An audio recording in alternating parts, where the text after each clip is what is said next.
Doreen Valiente is a witch, and she believes that witchcraft should never be approached lightly.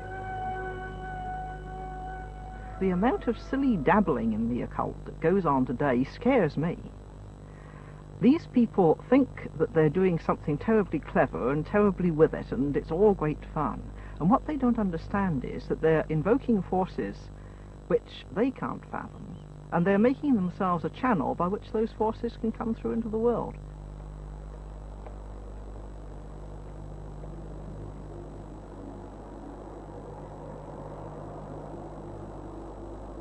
The revival of public interest in witchcraft is one of those curious features of life today. But it's very difficult to get at the truth of what it's all about. On one estimate, there are 30,000 people practicing in witchcraft in this country alone. A more conservative figure would be 8,000.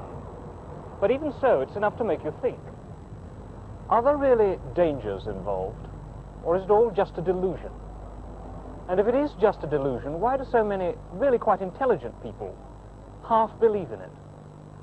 Just what has been going on in this country since the last of the witchcraft laws was repealed in 1951?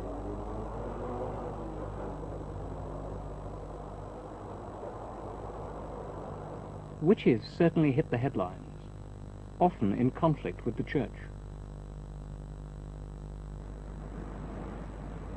Our investigation in the end has led us to some pretty nasty evidence of blackmail, if not of black magic. But not all witches are ill-intentioned. One may pass them in the street without knowing it. They don't wear pointed hats and ride broomsticks. They look very like the rest of us and do the sort of jobs that we do. I'm a secretary. Well, I'm a restorer. I work in antiques in Portobello. Oh, I've just left school. I haven't started yet. Well, I do spray painting most of the time. Well, at the moment I work in a boutique, but I've been trained in the arts. I'm a tower crane driver. What first drew them to witchcraft? Well, I've been interested in witchcraft since I was 10. I got into it through fairy stories and things like that. Coming from Africa, I suppose I've always had a basic interest in magic and witchcraft, and that when I came to England, I just sort of made a purposeful search for it, you know. The word witch originally means wise one, and this is what people try to aspire to be. They try to learn the wisdom of nature. They try to learn the meaning behind things. Molly Moncrieff, lecturer in occult subjects. I had to work and learn it the hard way by checking my findings with all the ancient writers on the occult from time immemorial. And I found that it tallies, it always does. I'd say to a person who really wanted to know what was the spirit of witchcraft, that they'll learn more by, say, going out on the downs at midnight and listening to the wind in the trees and looking at the full moon. They'll learn more of the spirit of witchcraft, the real spirit of witchcraft in that way, than they will by reading any amount of books. We believe in the horned god and in the goddess of the moon. Now, this doesn't mean that we're silly enough to think that the moon in the sky is a goddess. I don't think any educated pagan ever did think like that. But what this means to us is the masculine and feminine powers of nature. They're symbols, magical images, and by means of our imagination, we can make a real contact with these cosmic forces, the forces of nature, the forces of life. And in a wood at midnight, on the night of the full moon, Doreen Valiente carried out her ritual, hoping that in this experiment, never before tried in front of cameras, some psychic manifestations might appear on the film.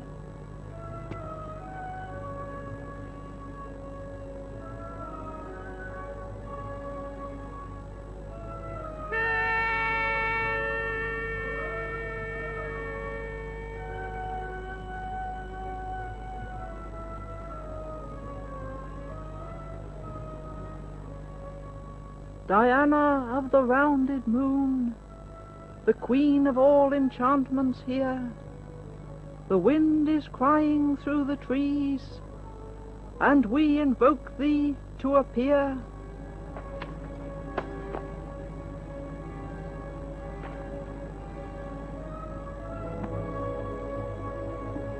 In fact, no such manifestations did appear. And this is Mrs. Valiente's final comment. Well, it was very difficult to get the spirit of the old ritual, knowing that you were surrounded by cameras and technicians and things like that. But when the ritual was almost at an end, I began to feel the atmosphere building up, and I think other people did too. This is what the ritual really means. It isn't conjuring up a sort of pantomime demon or anything like that. It is something which affects your inner mind and works itself out in your life and in your feeling and thought. To the old ones, merry meet, merry part. Witches often claim to put their powers to more specific use. Mrs. Eleanor Bone. And we believe if we set our minds on a thing, we're going to get it. You know, Paracelsus said that the beginning of all magical operations is determined imagination. And this is what we set out to do. Get a mental picture of the thing we wish to achieve, and in that way concentrate on getting it. And she and her coven concentrate mainly on the healing of the sick. She is herself a registered nurse. Now, the work we're going to do tonight is for a friend of mine, Helena. She's recently had a slipped disc, and she's still suffering with a lot of pain in her back. Now, when we concentrate at the end, I want you to picture her cycling around the country lanes on her bicycle, you know, full of energy and full of life and really fit and well again. When we dance round chanting, we start slowly and we get quicker and quicker. Now, doing this, we're releasing a great deal of energy. At the same time, the chanting is setting up vibrations. Eco, eco, arida. Eco, eco, azara. Eco, eco, zamara. Eco, eco, ganina. Without clothes, we're all equal. We came into the world with nothing, and so we're working that way. Of course, it's putting aside all worldly things in a purely spiritual act of worship. Alex Sanders is another witch, well known on television, who initiated his wife, Maxine. Blessed be thy womb, without which we would not be.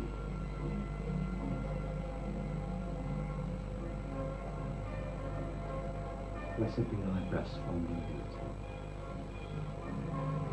Blessed be thy lips that shall succeed. They also claim to use their power these days exclusively for good, or it may rebound upon them adversely. At the moment I'm connected with research for a cancer cure with a very famous professor from Munich. My first experience was with my mother. She was suffering from cancer of the throat, and Alex was visiting us, and he said, all right, we'll see what we can do about it. And we switched the light off and sat there for about 10 minutes in silence. And what appeared to be a ball of fire went across the room towards my mother. And later she said she experienced a feeling of being tilted backwards. But she got frightened and stopped it. But that was the first experience of physical fire, of being able to see it. I have various spirits who help me with the work. The particular spirit who is helping me with the professor and with the cancer work is Michael, who is, I suppose, my familiar spirit. He helps me, been helping me now for 5-6 years. Very reliable. The result of this cancer experiment has still to be published.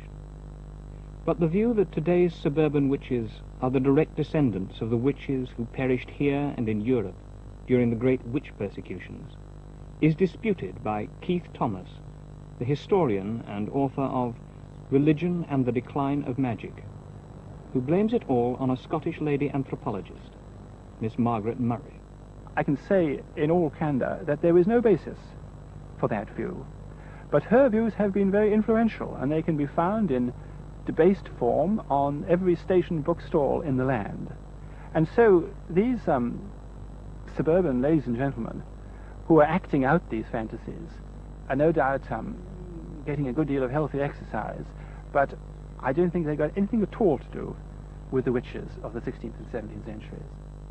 Yet, it was the claim of these earlier witches to contact the spirits and effect miraculous cures, which had brought them, like their modern counterparts, into collision with the Church.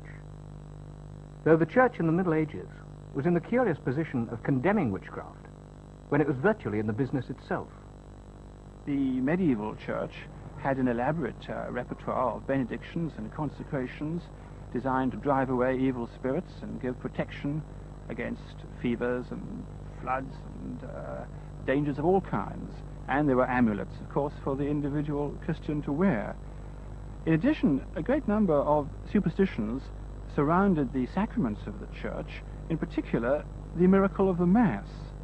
It was thought that a communicant who didn't swallow the bread but took it away in his mouth was in possession of a really impressive source of magical power.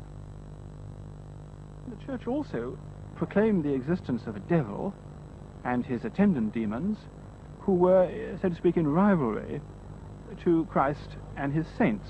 But the Church said that they had holy water and the sign of the cross and exorcism which would drive away demons and give protection against them. Any miraculous effect achieved without the Church's sanction was witchcraft, because it must somehow or other have involved the aid of the devil. The effect of the Reformation was to reaffirm the reality of the devil and evil spirits and witchcraft, but to say that the Church's repertoire of protection was useless, that the sign of the cross and exorcism were powerless and indeed superstitious. In other words, the Protestants disarmed themselves in face of the old enemy.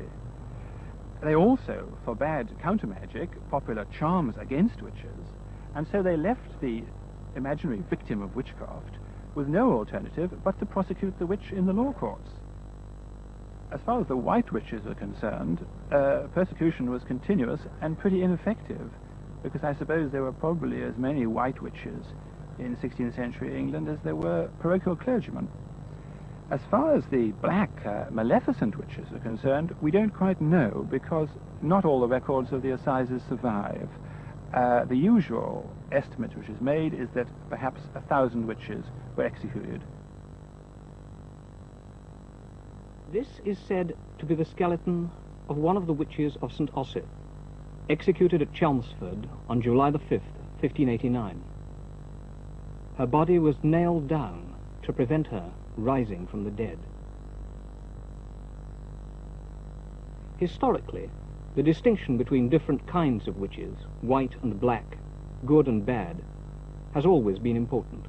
First of all, there were the village wizards, the wise men, cunning women, healers, charmers, fortune-tellers, who performed services for their clients, often for a fee, who helped them and were therefore, on the whole, rather popular in the villages and were regarded as white witches, and indeed often used some of the Church's prayers as part of their ritual.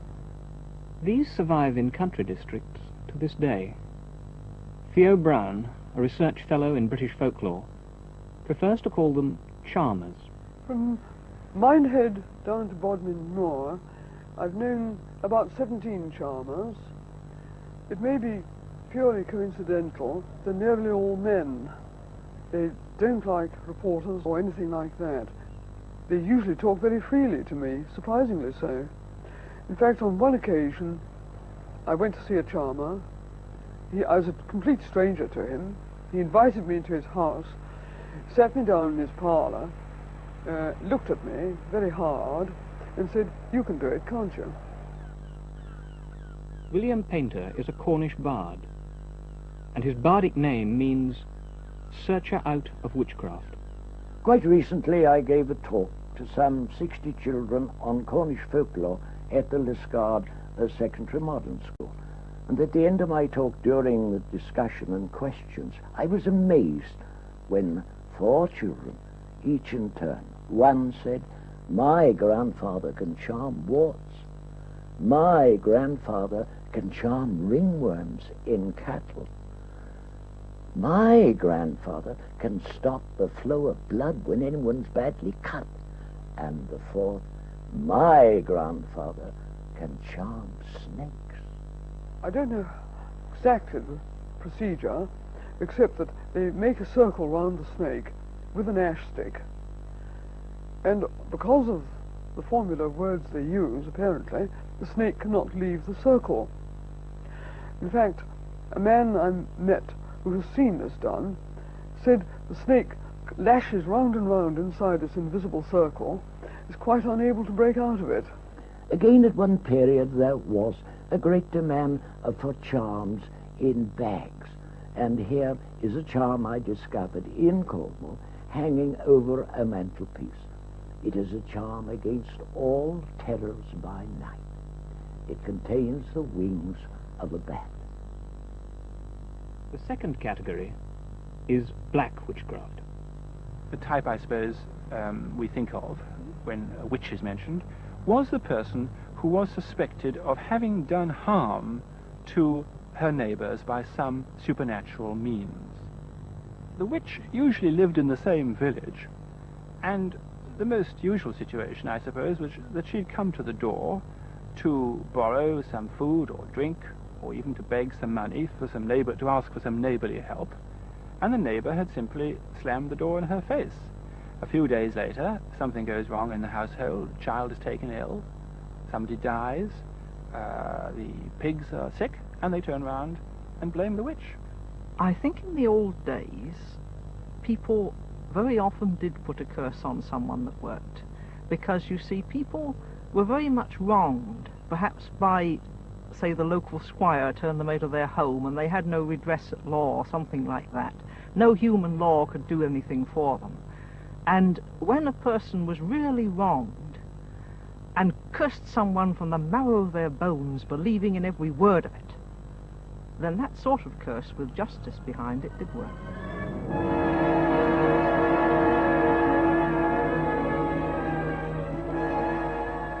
Nor are maleficent witches unknown today.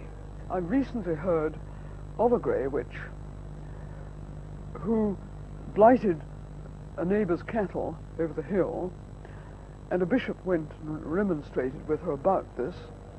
He asked her, "Are you responsible for this?" And she said, "Oh yes." Openly boasted about this. People often had their cattle ill-wished, bewitched, overlooked, and they were told to take the heart of the animal that had met with a mysterious end, pierce it with nails and pins and horseshoe nails, and put it in a chimney, and all would be well. But even in rural witchcraft, all wasn't always well. In 1945, on the slopes of Meon Hill, an event took place which brought witchcraft into the national dailies. A particularly gruesome murder was committed, which soon became known as the Witchcraft Murder. A hedge cutter in his 70s, his name was Charles Walton, was murdered on the 14th of February, St. Valentine's Day. He was battered to death with a stick, and he was pinned to the ground with his own pitchfork, which was thrust on either side of his neck, through the neck. A sign of the cross was cut on his chest with his own billhook. One of the most remarkable features about the case was the seriousness with which the police treated the whole witchcraft theory. No less a person than Fabian of the Yard was called in to investigate it, and the police soon turned up some very curious pieces of local information. St. Valentine's Day in 1945 fell on Ash Wednesday, a day particularly rich in black magic associations. It was the day when the Druids were reported to have made sacrifice to the earth.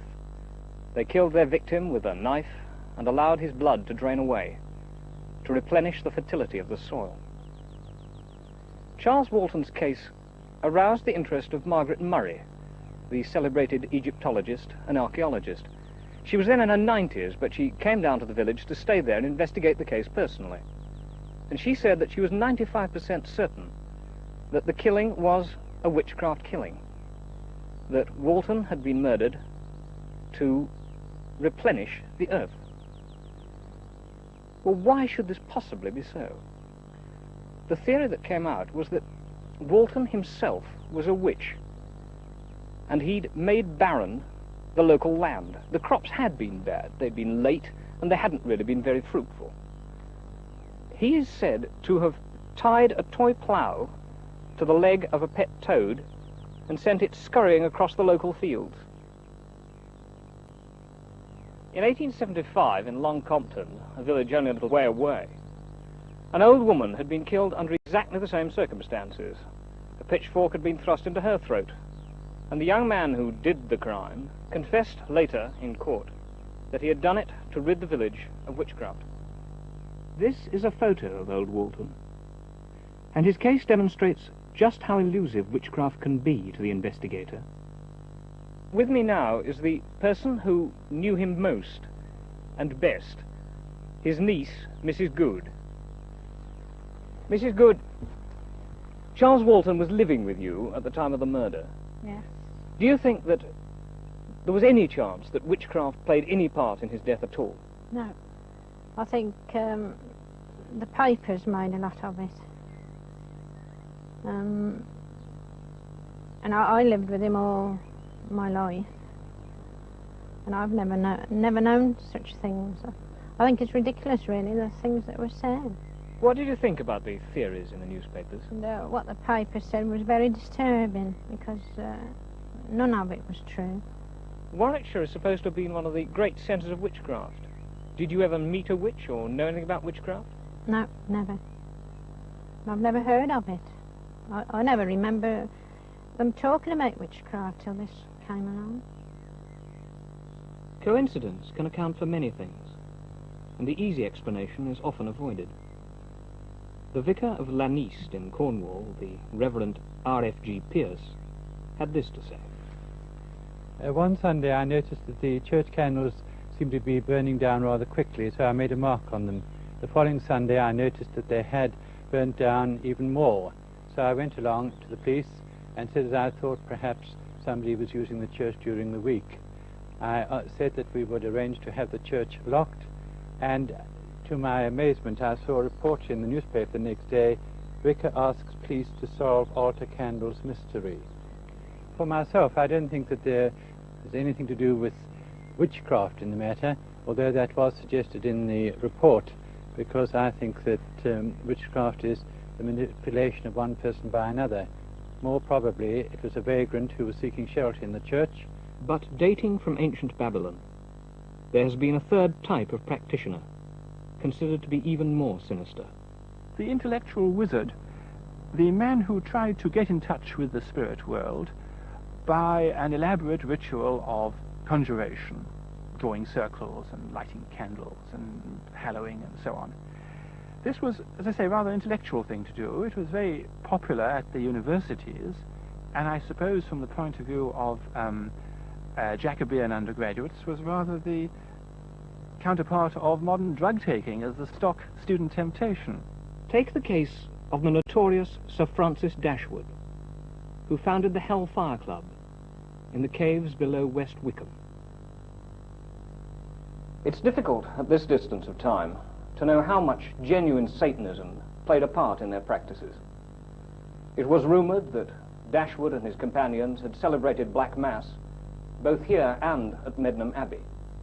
Dashwood himself was an intensely religious man in some ways, and it was rumoured that there was a secret passage leading from the caves down here to the church on top of the hill, and that Dashwood's parson worshipped God above and Satan down here. On one occasion, the devil did in fact put in a personal appearance. He leapt across the table and seized Lord Sandwich by the throat. Sandwich collapsed in a nervous fit. The devil turned out to be an ape, equipped with false horns and a little black cloak. He'd been introduced into the assembly by John Wilkes. So it seems that among all their Satanism, there was a certain amount of jesting too. But not everyone has taken it as a jest. For many, Satanism promises a shortcut, a guarantee of power and pleasure in this world, and its adherents seriously believe that a demon or emissary of Satan can be called down to do their will. The myth of Satan and his human servants continues to the present day. This is the Church of Satan at San Francisco, where Anton LaVey, the high priest, says, "Live is evil spelt backwards." He therefore reverses everything in the Gospels. Hate your enemies, he says, and if someone smites you, smash him. Hail Satan! Hail Satan!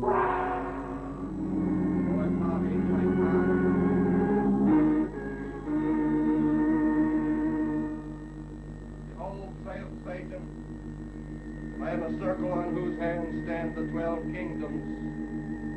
6 are the seats of living breath, the rest are as sharp sickles or the horns of death. The actress, Jane Mansfield, was a participant in the rituals of his church. When she tried to break away, she met a violent death in a car crash soon afterwards. Many believed that the accident was controlled by LaVey's psychic power.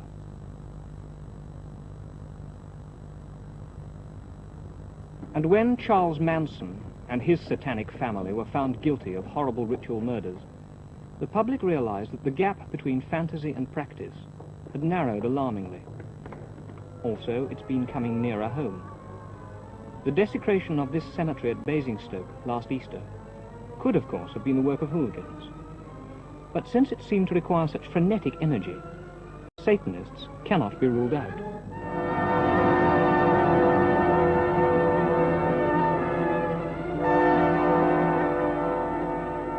Captain Barry Irons, Church Army Youth Councillor in Birmingham, could scarcely believe in this day and age what he found to be happening. I'm told by a large number, and I do mean a large number of young people who've come to see me, that very often the first time they have been taken to a party where witchcraft has been involved, they have been initiated, which largely means, of course, that they're laid on the altar and the sacred signs are made on their body with animals' blood. They do, of course, drink animals' blood too as part of the ceremony. Daphne Reeves, a nurse, was once a member of a black magic group. Well, I was working in London at the time, and I was sharing a flat with 3 other people, and 2 of them one night said, would you like to come to a meeting with us? I'm sure you'll find it interesting. And I did so. And it turned out to be a meeting of people who were practicing black magic. At first I was just an observer. It was very interesting, and I felt that I could perhaps learn something. I gradually became more and more involved. The things I find the most horrifying, of course, are the vows which they're expected to take.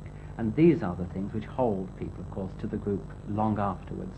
One of the vows is, of course, first of all, that you promise to forward the work of our Lord Satan, Lord of Earth. The second thing is, of course, you vow to be loyal to the Abuddon, who is the leader of the coven. Another thing is that you must break the faith of a Christian. And this is interesting because a large number of the young people have been once members of the Christian church. And you do take a vow, which is a trophy, in fact, to break the faith of a Christian.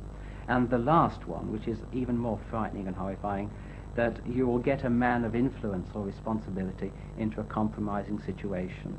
And this largely means sexual activity, where through the photography and the taping of what goes on in a prearranged room, there is a hold on that person for blackmail, and in some sinister way, it is possible for certain people to have a hold on some of the decision-making of this country through such things as blackmail and witchcraft. There are many other practices, but I think these are the most horrifying. Now, this sounds a little bit unusual. It could be taken by many people as just not being on, but I'm afraid it is on. And once you start taking part in this as a young person, all this can be very mentally upsetting. I became aware of the intensity of my thought, which could be very evil and very effective. If you read old books and you imitate occult practices and you seek after the devil, there is a way in which you begin to think evil and be evil.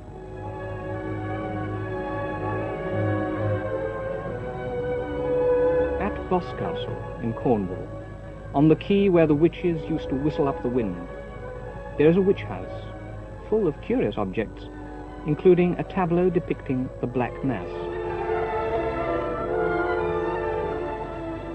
Its owner is Cecil Hugh Williamson, who gives his own account of what goes on behind the scenes of a seemingly innocuous organization.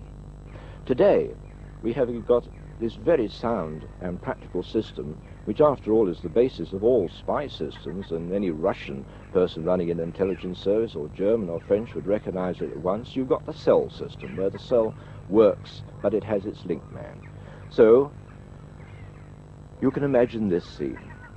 As a local coven of a district has its meetings every once in a while, and so what happens is that you find a group of people making tracks to the meeting place, but they don't all drive there and arrive and fill up a car park. No, for secrecy and security, what they'll do is they'll go in their Austin 1000s or what have you, and they'll gather at, if there's a lot of them, they may use 2 pubs, so that you have no more than 5, 6, 8 people meeting at a pub at the end of the thing.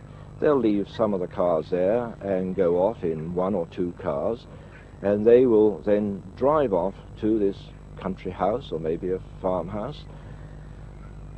And in appearances, it's exactly what it is, a pleasant house, living in the country, possibly retired people, nicely kept gardens, cars will drive up.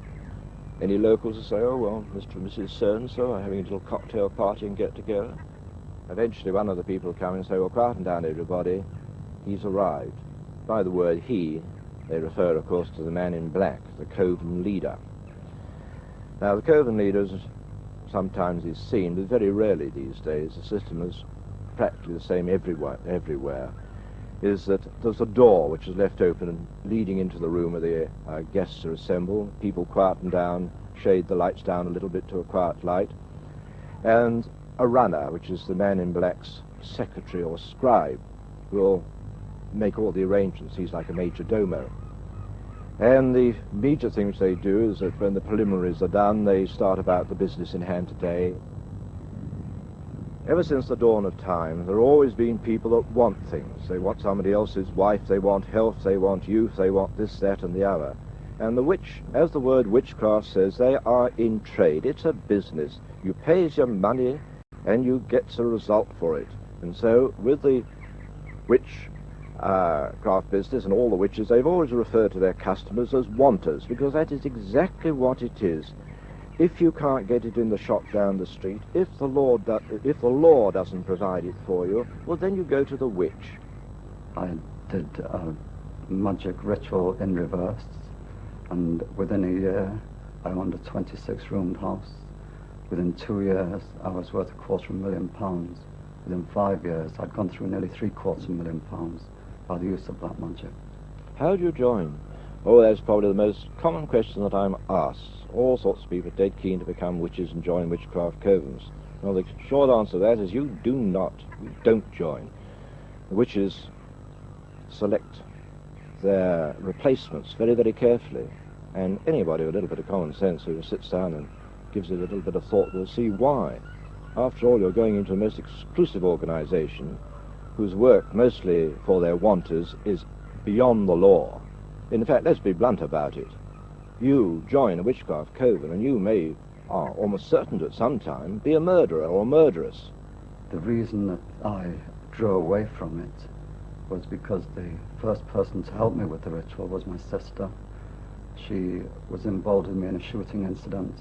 There are times in this world when people have said it, often in best of families, he'd better off if he was dead. That little sentence, if you think about it, is not an isolated or a rare thing. It's all too common. There are many, many women and men up and down the countryside who loathe and detest people. And they are the people who will go to the witches and ask for that very useful, expensive, and practical service, elimination.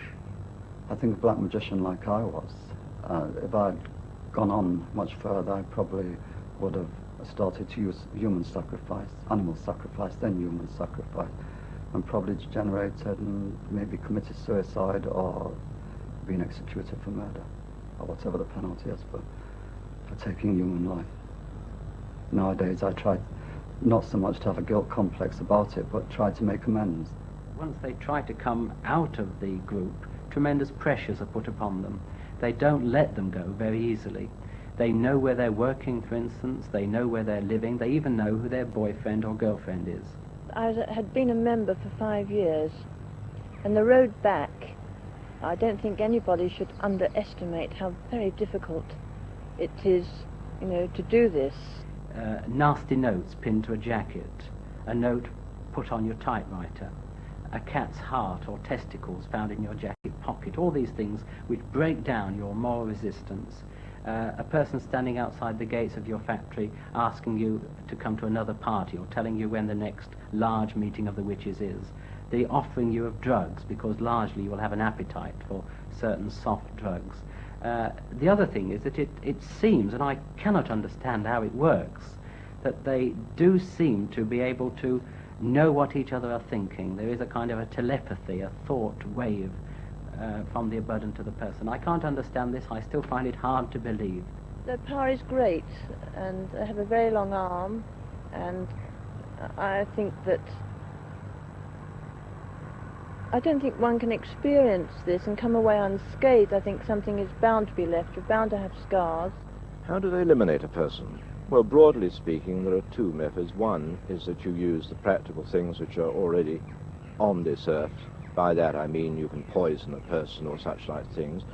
On the other, which is more interesting and actually the one they prefer to use, you make use of the spirit forces.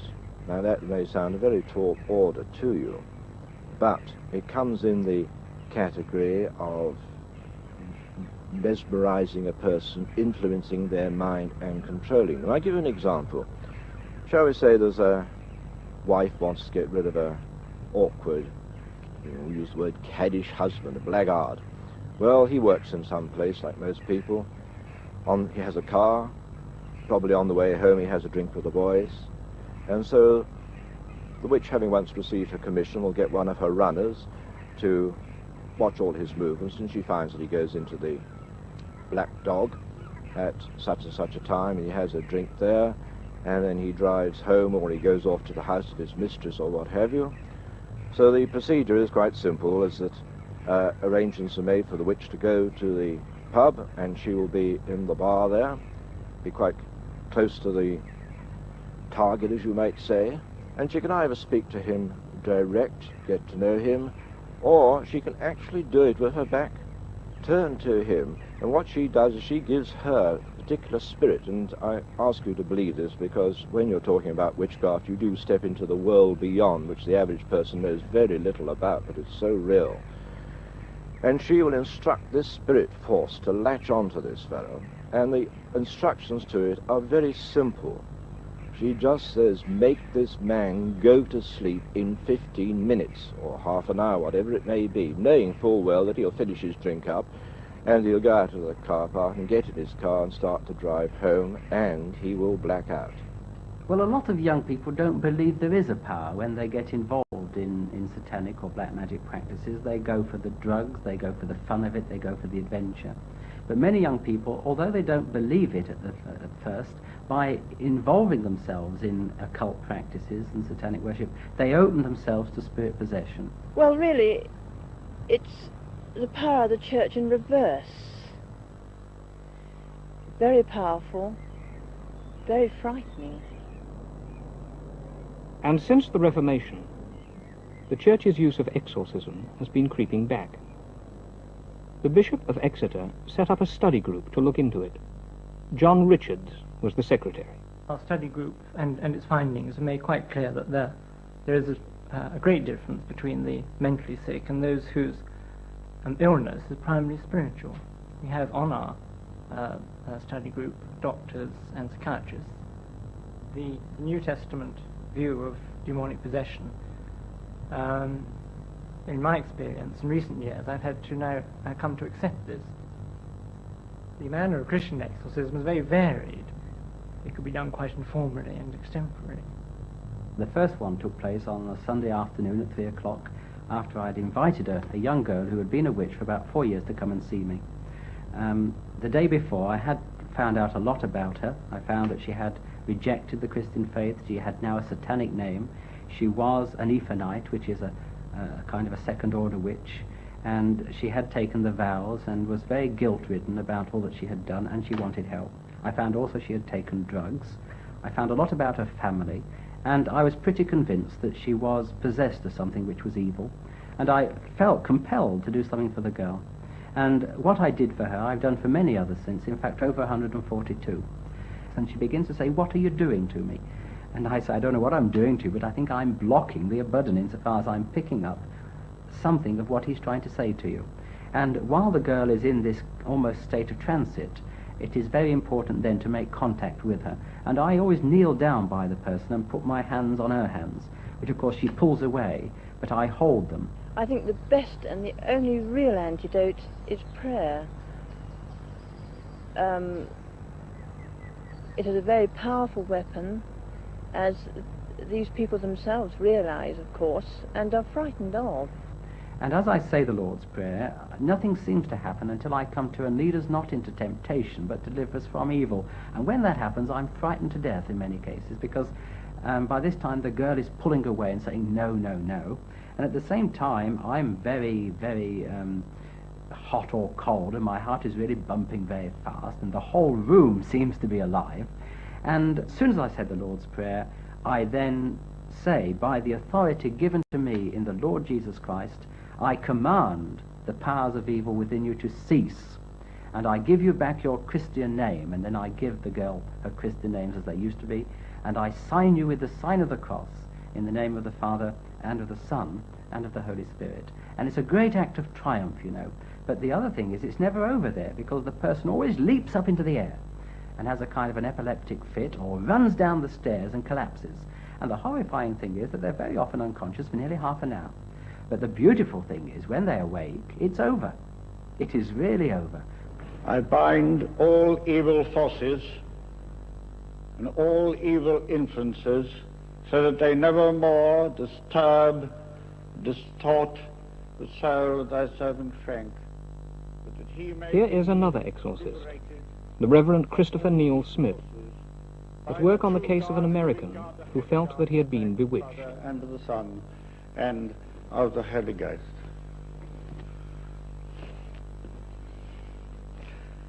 Let all witchcraft, sorcerer, and black magic fly from hence. A man believes that his mother, when she was pregnant, was given a witchcraft potion.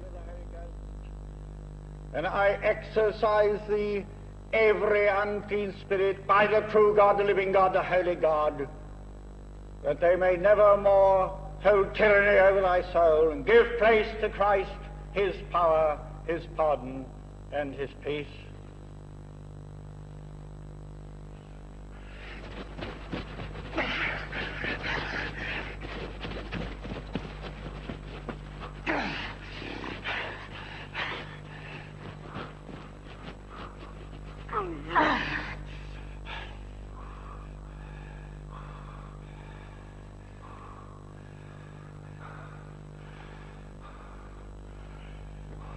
The blessing of God Almighty, the Father, the Son, and the Holy Ghost be upon you and remain with you this day and always. The man said afterwards, it was as if 1,000-pound weight had been lifted from his shoulders.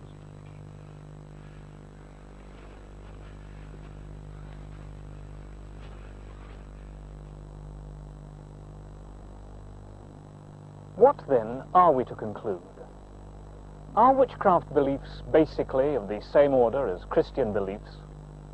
Or are the witches practicing the oldest religion in the world, inheritors of a fertility cult dating back to man's first days on earth? Is there really a supernatural witchcraft power, something basic to the human race, which the modern world has lost? Or is it all self-delusion, hysteria, a kind of madness stemming from man's confused understanding of himself? Freud said of demons, "We speak as if they invade us from the outside, but demons are our bad desires which have been repressed. Here is Irene Champagnat, a Jungian psychotherapist. Well, I'm very dubious about the word witch. Could mean anything. I mean, sometimes people call me a witch if I have a hunch about something that's going to happen or something that they didn't think I knew, which is just purely an intuitive woman. Everybody's born with power. I think it's if they have the awareness. I think everybody can use this power, but they have to be aware of it or want to use it. I think there's really a feeling that there's a mysterious, spiritual side to life that can't be explained in scientific terms, and that they really are on the search for God, really. And I have a great respect for them, but in the search for God, they've tumbled on the devil quite often. And he gets in through the collective, just in the same way as God can get through the collective. Well, when I was a child, I always felt much closer to a great life force when I was out of doors, far closer than when I was in the four walls of any church. Well, the thing that makes people turn to witchcraft is primarily they're dissatisfied with their religions. They're looking for something. I suppose they're looking for evidence more than anything else, spiritual evidence, psychic forces. The point about witchcraft is that it's a self-confirming system. If you believe in it, nothing can happen to weaken that belief. If I believe that magical healers can cure me and go to a magical healer, well, if I recover, then I've been cured. If I don't recover, then I go to another healer. And if he can't cure me either, then it must mean that I'm bewitched, and so on it goes. Much depends on what the healing process is, and nobody seems to know very much about that. What I'm quite certain is it's nothing whatever to do with magic. I have had some experience in another country where witchcraft was supposed to be rampant, but it did seem to me that it was a psychological thing, and that if the people had not been told that they had been bewitched, nothing would have happened. Well, I should say avoid certain kinds of groups. Certain kinds of groups. Of course, I know people are lonely, and they want to get together, and they want to share radically at a deep level. And this is what starts it. And they want to be real, these encounter groups. But I would say to them, still stick to your very simple practicalities. Just the ordinary human life and human personal relationships. Anyone who sets out to play God with other people's lives, I think, is doing something very wrong and very foolish.